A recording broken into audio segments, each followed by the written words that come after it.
नमस्कार, मैं हूं आशुतोष और आप देख रहे हैं सत्यहिंदी.com। सत्यहिंदी.com के खास कार्यक्रम आशुतोष की बात में आपका स्वागत है। बहुत पहले एक शेर कहा था साहिर लुधियानवी ने, एक शहंशाह ने बना के हंसी ताजमहल, हम गरीबों की मोहब्बत का उड़ाया है मजाक। ऐसा लगता है देश के प्रधानमंत्री नरेंद्र मोदी दिल्ली के अंदर एक ताजमहल बनाकर गरीबों की जो मोहब्बत है या गरीबों का जो संकट है, जो कष्ट है, जो तकलीफ है, उसका एक तरीके से मजाक उड़ाना चाह रहे हैं। हम दरअसल बातचीत कर रहे हैं सेंट्रल विस्टा प्रोजेक्ट के बारे में, और आज इसलिए बातचीत कर रहे हैं क्योंकि सुप्रीम कोर्ट में इस मामले को चुनौती दी गई थी। सुप्रीम कोर्ट में इसकी सुनवाई हुई और सुप्रीम कोर्ट ने कहा कि इस पर फिलहाल कोई जल्दबाजी, कोई फौरन कोई आकस्मिकता नहीं है, इसलिए इस पर फिलहाल बातचीत करने का कोई मतलब बनता नहीं है। यानी सुप्रीम कोर्ट ने ना तो इस पर कोई रोक लगाने की कोशिश की, ना इस पर किसी तरीके की सुनवाई की है। यानी प्रोजेक्ट आबाद गति से चलता रहेगा। वैसे तो देश में कहीं कोई इमारत बनती है तो हमें और आपके एक नागरिक होने के नाते क्यों उस पर आपत्ति होनी चाहिए, और अगर नई संसद बन रही है तो भी हमें क्यों आपत्ति होनी चाहिए। लेकिन आपत्ति होनी चाहिए, इसलिए आपत्ति होनी चाहिए क्योंकि ऐसे वक्त में जब देश का पूरा ध्यान कोरोना से लड़ने में लगना चाहिए, एक ऐसा संकट जो सहस्त्राब्दियों में आता है, एक ऐसा संकट जिसके बारे में कभी किसी इंसान ने सोचा नहीं होगा, एक ऐसा संकट जिससे पूरी दुनिया इस वक्त लड़ रही है, एक ऐसा संकट जो देश की अर्थव्यवस्था को, देश की सामाजिकता को और देश के पूरे भविष्य को पूरी तरीके से चौपट और बर्बाद कर सकता है। देश के अंदर बेरोजगारों की एक फौज खड़ी कर सकता है, लोगों को भूखमरी और अकाल जैसी स्थिति में मृत्यु की प्राप्ति के लिए, या हम कहें भुखमरी से मरने के लिए मजबूर कर सकता है। वैसी स्थिति में क्या देश में, दिल्ली शहर के अंदर एक नए संसद बनाने की जरूरत है जिस पर 20,000 करोड़ रुपए का खर्च आएगा? यह सवाल आपको भी पूछना चाहिए, यह सवाल मुझको भी पूछना चाहिए। और सवाल इसलिए महत्वपूर्ण है क्योंकि दरअसल अगर आप देखें तो इस नए संसद बनाने की और राजपथ का पुनर्निर्माण करने की कहीं कोई जरूरत है ही नहीं। संसद पहले की तरह से अपने काम कर रही है, राजपथ पहले की तरह चल रहा है, कहीं किसी तरीके की ना तो कोई इमरजेंसी है, ना किसी तरीके की कोई आकस्मिकता है, और ना ही किसी एक्सपर्ट ने इस बारे में बातचीत की है। तो ऐसे में सवाल उठता है कि ये क्यों बनाया जा रहा है, किस लिए बनाया जा रहा है। आपको याद होगा कि ताजमहल के बारे में लोग याद करते हैं और ताजमहल के बहाने शाहजहां को याद करते हैं। तो एक सोच ये भी हो सकती है कि दरअसल नरेंद्र मोदी जी चाहते हैं कि आज से 200 साल बाद, 300 साल के बाद जब दिल्ली का जिक्र हो तो नरेंद्र मोदी का भी नाम आए, क्योंकि उन्होंने एक ऐसी इमारत बनाई थी जो इमारत बड़ी खूबसूरत थी। अब ख्याल अपने आप में बहुत अच्छा है, लेकिन आज के मौसम में ख्याल अपने आप में बहुत बुरा है, और यह कहा जा सकता है एक तरीके का तुगलकी फरमान है, और एक ऐसा काम है जो देश की मौजूदा हालात में लोगों के घाव में नमक और मिर्च मलने जैसा है। इस पर विवाद भी है। विवाद, सोनिया गांधी ने 7 अप्रैल को एक चिट्ठी लिखी थी देश के प्रधानमंत्री को, नरेंद्र मोदी जी को, और उस चिट्ठी में कहा था कि 20,000 करोड़ रुपए जो आप सेंट्रल विस्टा प्रोजेक्ट पे खर्च कर रहे हैं उसको फौरन सस्पेंड कर दीजिए। उन्होंने ये भी कहा था कि जो मंत्री वगैरह लोग जो बाहर विदेश यात्राओं पर जाने, फिलहाल उस पर रोक लग जानी चाहिए, और भी बहुत सारे उन्होंने सजेशंस दिए थे। शरद पवार जो देश के इस वक्त वयोवृद्ध, सबसे बड़े वयोवृद्ध नेता है, उन्होंने कहा था कि फिलहाल इसकी किसी कोई जरूरत नहीं है, इस प्रोजेक्ट को पोस्टपोन कर देना चाहिए। सीपीएम के नेता सीताराम येचुरी का भी ये कहना है, ये शर्मनाक है जब देश कोरोना से लड़ रहा है तब इतना पैसा खर्च किया जा रहा है फालतू के काम में।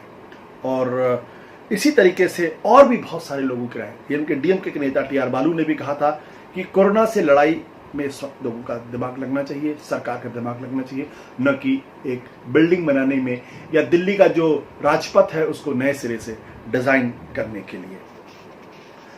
ये जो डिजाइन किया जा रहा है इसके बारे में कुछ लोगों का ये कहना है, एक वास्तु के हिसाब से भी एक सज्जन थे जिनका नाम था अश्विन कुमार बंसल, 2002 में उन्होंने एक प्रपोजल दिया था, एक बात कही थी कि दरअसल ये जो संसद है ये गोल है, ये शून्य की तरफ इशारा करती है, और ये भारतीय संस्कृति परंपरा से मेल नहीं खाती है, एक तरीके से अपशकुन है। लिहाजा इस संसद को त्रिकोणीय किया जाए, जो भारत की जो त्रिमूर्ति ब्रह्मा विष्णु महेश का जो कॉन्सेप्ट है उस पे आधार करके भारतीय संस्कृति के हिसाब से उसको किया जाए। और उन्होंने कहा था कि वास्तु दोष है इसमें, इसलिए भारत जो है तरक्की नहीं कर पा रहा है। तो ये अलग अलग तरीके की सोच है। जहां तक आज की तारीख में ये है कि दिल्ली, जिस दिल्ली को हम जानते हैं, वो दिल्ली क्या है? वो दिल्ली हम राजपथ से जानते हैं। उस दिल्ली का उसकी एक पहचान है, उसका एक इतिहास है। और अगर इस दिल्ली को अगर हम बदलने का प्रयास करेंगे तो कहीं ना कहीं अपने इतिहास के साथ खिलवाड़ करेंगे, अपनी संस्कृति के साथ खिलवाड़ करेंगे, दिल्ली की पहचान के साथ खिलवाड़ करेंगे। लेकिन ये छोटे मुद्दे हैं। असल मुद्दा क्या है? असल मुद्दा वही है जो मैंने आपको शुरू में कहा। और असल मुद्दा ये है कि इस वक्त देश को पैसों की जरूरत है, एक एक कौड़ी की जरूरत है। और ये मैं नहीं मानता, यह खुद देश के प्रधानमंत्री, देश की सरकार इस बात को मानती है कि एक एक पैसा उसके लिए जरूरी है। मैं आपको 3-4 उदाहरण दे देता हूं। पिछले दिनों देश की सरकार ने क्या किया है, जो सांसदों का जो विकास निधि होती है, एमपी लेड फंड, उसके ऊपर 2 साल तक के लिए उस पर रोक लगा दी है। यानी एमपी लेड फंड एक तरीके से सस्पेंड कर दिया गया है 2 साल के लिए। उसका जो पैसा होगा वो सरकार के पास जाएगा। सांसदों की जो तनख्वाह है उसमें 30% की कटौती कर दी गई है। इतने ही नहीं, आम आदमी पर भी इसका जो है इसका असर हुआ है। जो सरकार को 1 जनवरी से लेकर जो डियरनेस अलाउंस होता है, जो हर साल उसका एक अध्ययन होता है, फिर जिस तरह इन्फ्लेशन होता है, जितना मुद्रास्फीति होती है, उसके हिसाब से उसमें बढ़ोतरी की जाती है। 4% की बढ़ोतरी की गई थी इस बार, सरकार ने उसको सस्पेंड कर दिया है। यानी जो डीए अलाउंस जो 17% से 21% किया गया है, उसको सस्पेंड करके कहा गया कि जो 17% जो पहले मिलता था उतना ही मिलेगा। और जुलाई 2021 तक इसमें किसी तरीके का कोई बदलाव नहीं होगा। और इस दौरान का एरियर भी आगे नहीं मिलेगा। न केवल डियरनेस अलाउंस जो सेंट्रल गवर्नमेंट के एम्प्लॉयज उनके साथ, बल्कि जो पेंशनर्स हैं उनके भी डीए में किसी तरीके का बदलाव नहीं किया जाएगा। और सरकार का कहना है कि इतना हम कटौती करके 8 से 10 हजार करोड़ रुपए हम इकट्ठा कर सकते हैं। तो एक तरफ सरकार एमपी लेड फंड को सस्पेंड करती है, सांसदों की तनख्वाह 30% काट देती है, डीए में जो बढ़ोतरी होती है उसको सस्पेंड कर देती है, उसका एरियर नहीं देती है। जो पेंशनर्स हैं उनके लिए भी तकलीफ होती है। और इसीलिए शायद मनमोहन सिंह ने कहा था कि ऐसे मुश्किल समय में जब लोगों को पैसे चाहिए, आप उनका डीए अलाउंस क्यों काट रहे हैं, आप उनके पेंशन में क्यों कटौती कर रहे हैं, इससे लोगों को तकलीफ होगी।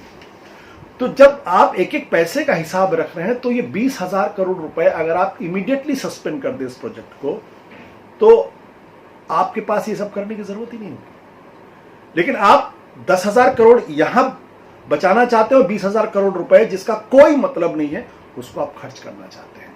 क्यों खर्च करना चाहते हैं, ये बात समझ के परे है। अब इस 20,000 करोड़ का अगर हम एक रफ एस्टिमेट करें, कोरोना के लिए आज क्या चाहिए आपको वेंटिलेटर्स चाहिए, आपको टेस्ट किट्स चाहिए, आपको मास्क चाहिए, आपको हॉस्पिटल्स चाहिए, आपको डॉक्टर्स चाहिए, आपके गांव के छोटे छोटे इलाकों में लैब्स चाहिए जहां पे आप कोरोना को टेस्ट कर सकें। और आपको याद होगा दुनिया के जो बहुत बड़े एपिडेमियोलॉजिस्ट हैं, जिनका कहना यह है कि आप लॉकडाउन तब हटाइए जब देश 5 लाख टेस्ट प्रतिदिन करने की स्थिति में हो जाएं। भारत में आज की तारीख में 20,000 टेस्ट हम रोज करने की स्थिति में नहीं है, क्योंकि हमारे पास इंफ्रास्ट्रक्चर ही नहीं है। वैसी स्थिति में जब यह कहा जा रहा है कि कोरोना का यह संकट अभी खत्म नहीं हुआ जब तक कि इसका वैक्सीन न बन जाए, दूसरा आंधी आ सकती, second wave of corona infection हो सकता, third wave of corona infection हो सकता, fourth wave of corona infection हो सकता है, अगर जल्दी इस दवा का, इस रोग का इलाज नहीं खोजा जाए। तो हम अभी फर्स्ट वेव ऑफ इन्फेक्शन झेल रहे हैं और हम लॉकडाउन हटाने के बारे में बातचीत कर रहे हैं। तो हमें आगे की तैयारी करनी पड़ेगी, क्योंकि आगे की तैयारी करने के लिए खुदा ना खास्ता ऐसा हो, लेकिन अगर ऐसा होता है तो हमारे पास वेंटिलेटर्स हो, मास्क हो, टेस्ट किट्स हो, हॉस्पिटल्स हो, हेल्थ वर्कर्स हो, और हम पूरी तरीके से उस संकट का सामना करने के लिए तैयार। उसके लिए पैसा चाहिए, वो हमारे पास नहीं है। पूरी दुनिया इस बात को एक्नॉलेज करता है। हम इस बारे में खुश है कि हमारे यहाँ संक्रमण कम हो रहा है और हमारे यहाँ मृत्यु दर कम हो रहा है। दरअसल पिछले एक हफ्तों के अंदर दोनों में बढ़ोतरी हुई काफी तेजी के साथ। अगर ये 20,000 करोड़ रुपए का अगर हम हिसाब रखें तो आज की तारीख में आईसीयू में जो वेंटिलेटर्स होता है उसकी कीमत होती 3 लाख से 9 लाख के बीच में, डिपेंड करता है आप किस तरीके का वेंटिलेटर्स करना चाहते हैं। और अगर ये 20,000 करोड़ रुपए अगर हम खर्च करें तो 7 लाख वेंटिलेटर्स आपके पास आईसीयू के आ सकते हैं। और अगर पोर्टेबल वेंटिलेटर्स अगर आप लेना चाहें, ये जो 1.5 लाख से लेके 6 लाख के बीच में आता है, तो 13 लाख वेंटिलेटर्स हम खरीद सकते हैं इस 20,000 करोड़ रुपए में जो हम नाली में बहाने जा रहे हैं।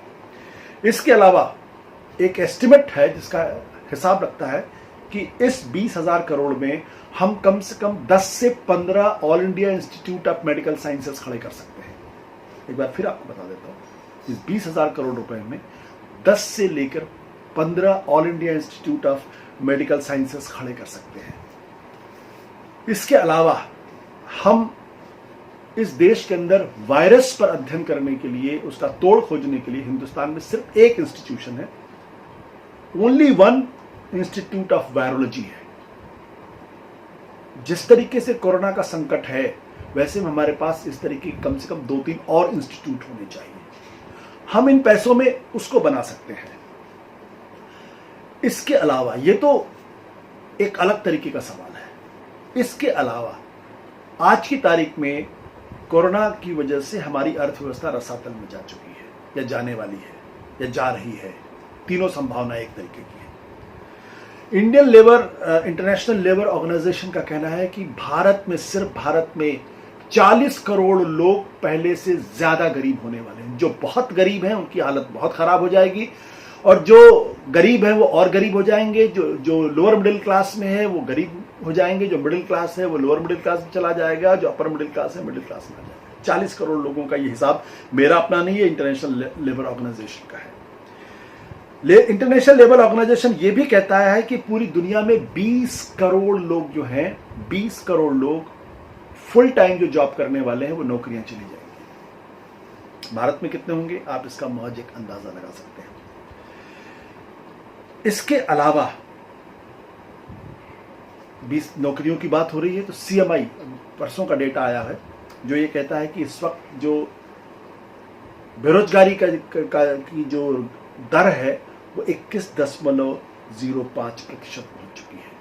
हमने कल आपको जानकारी दी थी, एक संकेत दिया था कि भारत की अर्थव्यवस्था की हालत कितनी खराब होने वाली है, और हमने आपको मूडीज का आंकड़ा दिया था। मूडीज ने कहा कि भारत की अर्थव्यवस्था जो है वो 0.2% गिर जाएगी।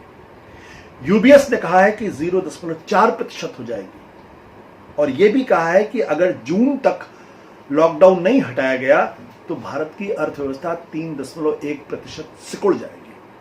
बार्कले ने कहा कि भारत की अर्थव्यवस्था 0 हो जाएगी, 0 विकास दर, उसकी जीडीपी ग्रोथ 0 हो जाएगी। ये आंकड़े कहानी कहते हैं कि जब देश की अर्थव्यवस्था 0 होने की नौबत आ रही है, उसके श्रिंक करने की नौबत आ रही है, विकास दर नेगेटिव होने की हो रही है, करोड़ों की संख्या में लोगों को बेरोजगारी का संकट पैदा हो रहा है, हमको लाखों की संख्या में वेंटिलेटर्स चाहिए, हमको एक नहीं ढेरों all India institute of medical sciences चाहिए।